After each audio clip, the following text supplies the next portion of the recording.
Hello friends, ये है Sunday special story. कहानी की शुरुआत में हम एक अंधेरा कमरा देखते हैं। फिर हम देखते हैं कि एक आदमी चेयर पे बैठे सिगरेट पी रहा होता है और दूसरा आदमी उसके सामने बैठा होता है। नीचे बैठा हुआ इंसान बैठे बैठे डगमगा रहा होता है। ये आदमी बेहोश होता है और शायद बेहोशी में काँप रहा होता है और वे होश में आते हुए कराता है और चेयर में बैठा हुआ इंसान खड़े होकर चलते हुए कहता है, ओह, आखिरकार तुम होश में आ गए निकिता।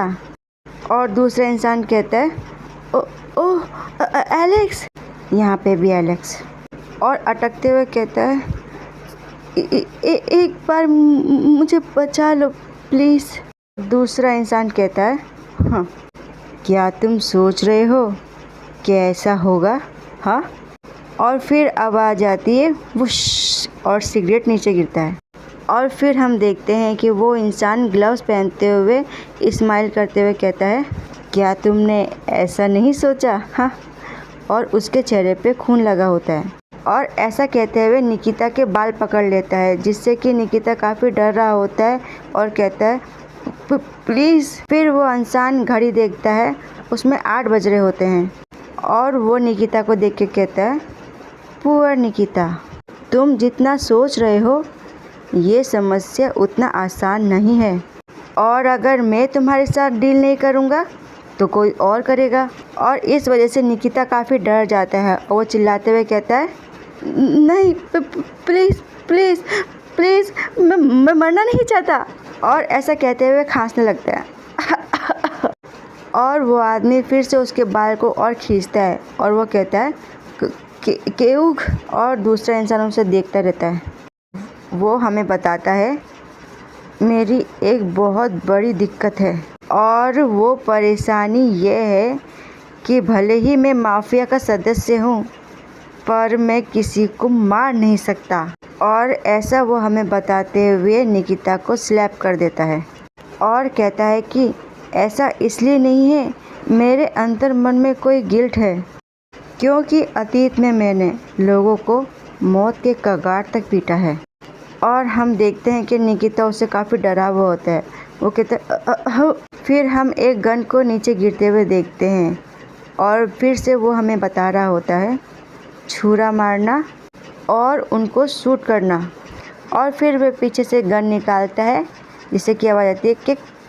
और फिर कहता है, बल्कि कारण यह है कि मैंने अतीत में एक वादा किया था जिसने कि अब मेरी आत्मा को बांध दिया है। और फिर हमें क्लिक की आवाज़ आती है और निकिता डर के मारे कांपते हुए उसकी आंखें किसी को देख रही होती है।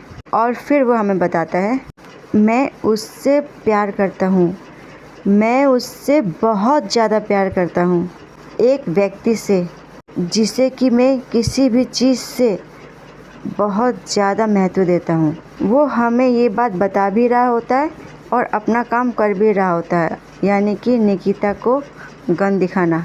फिर हमें एक हाथ दिखते हैं और एक बच्चा जो कि कह रहा होता है, शाह, अलियोशा। और उसके लिए मैं ऐसे बेवकूफ़ी भरे जोखिम उठाता रहा हूँ।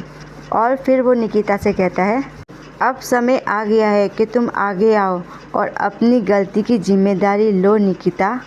और उसकी ये सब बातें सुनकर के निकिता की हो जाती है हालत ख़राब। वे चिल्लाते हुए कहते हैं, हाँ, और रेंगते हुए आगे बढ़ता है। और जो हमारा मेन लीड है, सॉरी मैं बताना भूल गई, ये हमारा मेन लीड है, वो मन में कहता है, क्या ये बेवकूफ़ है? मैंने इसके पैरों को टच तक नहीं किया है। और निकिता जैसे तैसे दरवाजे के पास पहुंचता है और उसे बजाने लगता है खोलने के लिए और कहता है, मुझे बाहर जाना है, मुझे बाहर जाने दो, प्लीज़ कोई तो मुझे बचा लो। और हमारा मेन लीड गुस्से में कहता है, दरवाज़ा खोलो।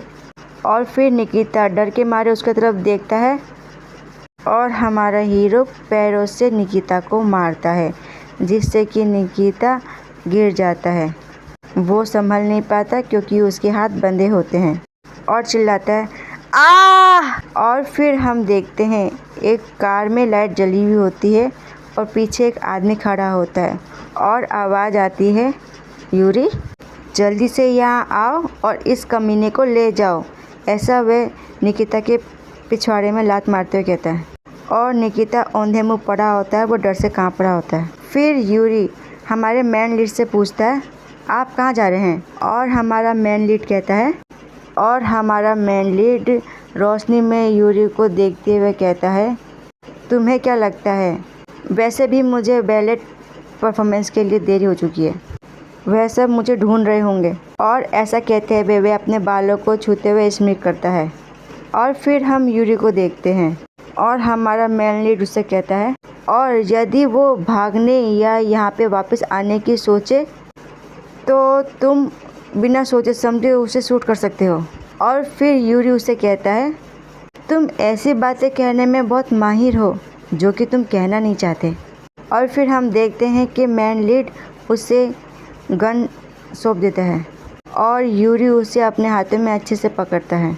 और हम देखते हैं कि हमारा मैन लीड आंखें बंद करता है और फिर चल देता है अपने कार की तरफ। वो आगे चलता है, बढ़ता है और फिर अपने कार के पास रुक के अपने जेब में चाबी ढूंढता है और उसे चाबी मिल जाती है।